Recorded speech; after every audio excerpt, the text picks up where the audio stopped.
with the first drive, decreased touchdown, what went wrong in those 2 moments here? Yeah, you said it again? First drive, 80 yards for Wisconsin, touchdown, and then Yeah. Well, I think, like obviously you're trying to fill each other out, right? We had a couple of third downs that we didn't execute, man. We had on a 3rd and 11, the first third down. It's just, I got to put them in a better call, right? Just the execution of that.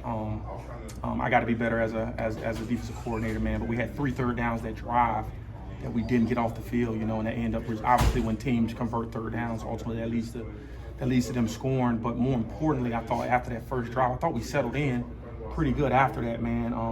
I thought the guys were intent. I thought they were locked in and focused, right? I think anytime you start a game, you had a game plan going into the game, and that game plan was adjusted after the first drive just based on some of the things that we thought they were going to do. They did, and then they kind of had some like little wrinkles to it, just with the quarterback run game, and then just how they were flooding the boundary, or flooding the zone into the boundary. And so we had to quickly make some adjustment. I thought we did, because the next 3 or 4 drives after that, I thought they handled it well. And then, the second or third drive coming out of the half, was just that was a blow right there, right? Like anytime playing really good run defense, you give up. I mean, they had 2 explosive runs. One was on a 3rd down jet sweep that went for 25 yards. The other one was the 84-yard run. That was literally half of their run game, and it was a point that we just always try to stress to our players, and coach talks about this all the time, right? Like they'll find the weakness in the defense, right? And you don't want to be that weak link or in that moment. And I have to do, again, like that's all on me. I got to do a better job of putting the guys in the right position to make those plays and giving them a chance to have success. But you take away those 2 runs, right? And you talk about less than 120 yards rushing, or less than 100 yards passing, but it didn't happen that way, right? It didn't happen that way, and the result of that, right? That was a huge momentum swing for them, and I thought they had life, but they got even more life after that happened. And obviously, they just played really, really inspired football. I mean, you can tell. And I told you guys before during the course, this is Big Ten football. Every team you play, I don't care what their record says, they're going to be a good football team. And it was just a constant reminder, right, for our players and for our team. Like you got to bring your A game every single week. Any game can be close. Any game could be a blowout. Any game could. I mean, it could turn out either way. And just, it's. I think you need this sometimes, unfortunately. In regards to your team, but you like to have these moments when you can go through and win on the other side, and it sucks for our seniors. It sucks for the guys who obviously all put the work in during the course of the year, but we still got a lot to play for, man. I'm just trying to remind these guys like you got to bring your hard hat and lunch pail every single game, because I mean these teams are. All of them, right? They're all going to play inspired. They're all going to play really good football, especially at the end of the year. Aaron, you guys have raised expectations here to where Coach B is talking about college football playoff. Yeah. What do you have to do as defense coordinator? What do you guys have to do as a staff to raise the defense to that standard? Yeah, man. I mean, I think that, I try not to I let Coach handle all that, man. I think for me personally, I think it just starts with what I do and how I call plays and how I set our players up to call plays. And it's winning the snap, it's winning the 3rd down, it's winning the drive, and hoping in efforts to obviously win the game. And like I take it one game at a time. Like I'm never one to, right? I know we raise the expectation around here, but I think all of us, all our players, all the coaches, we all want to go and play in a college football playoff. But like I think because the way it's always going to be a work in progress, right? Just like winning games is going to be a work in progress. Just like getting to the Big Ten title game is going to be a work in progress. And it takes a high level of focus consistently, right? And when you lack in some of those areas from time to time, I think we got a phenomenal team. But right, like if somebody ain't on point, that could be the difference between winning and losing. And so it starts with myself. I'm going to always point the blame on myself.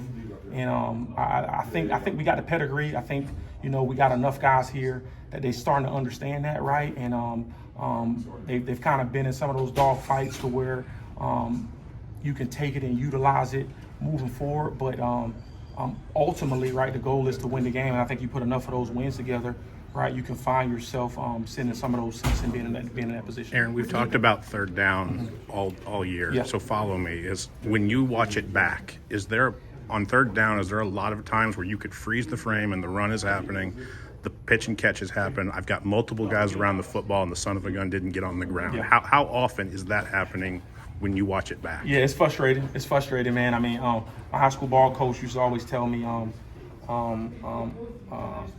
a play either ends in a touchdown or a tackle, right? And again, I'm gonna point to me because I can always put guys in better positions to make some of those plays, right? Yeah, can it be frustrating? Absolutely. But third down is a microcosm of first and second down, right? Like you don't want to live in third and 1 to 2. You would like to be in 3rd and 8, Right. 3rd and 6, 3rd and 7, right? To give guys an opportunity to pin their ears back, to go and sack the quarterback, or hit the quarterback in any shape, form. But yeah, it's obviously frustrating, man, when a guy isn't gotten down or a play's extended. But guess what? They got good players too, right? Like they have really good players. They got players on scholarship.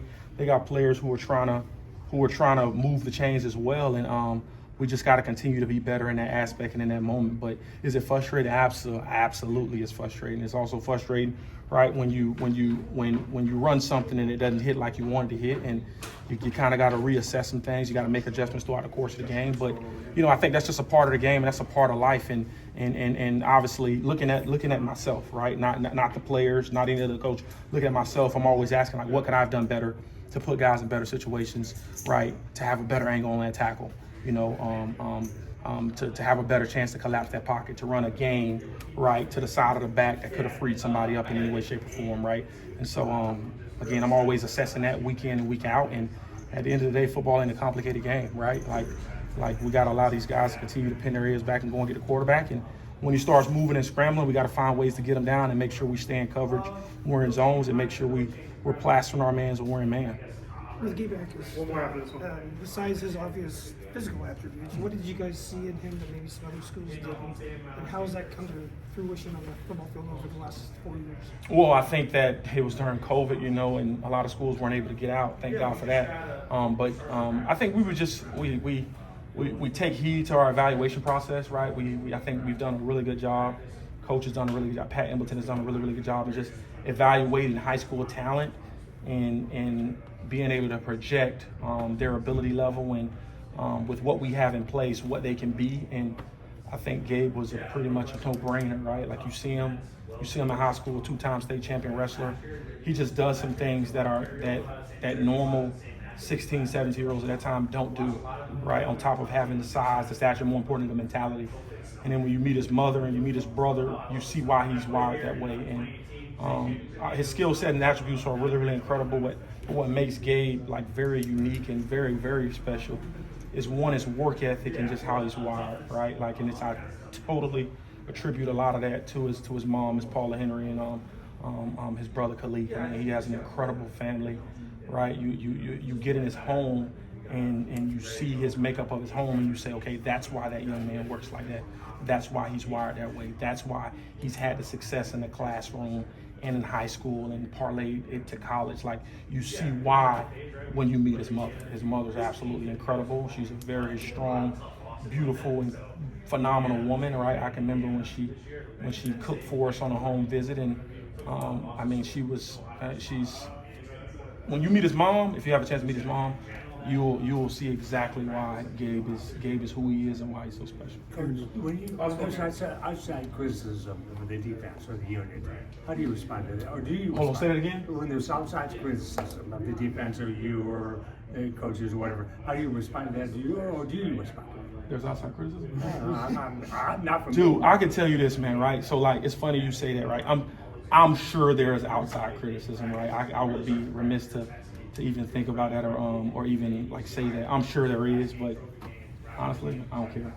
I don't care about outside criticism, man.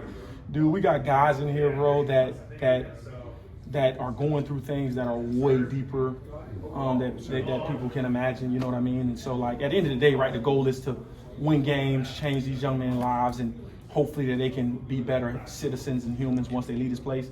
Do we want to win games? Do we want to win a national championship? Absolutely. Big Ten title? Absolutely. Right? And I still think it's a work in progress.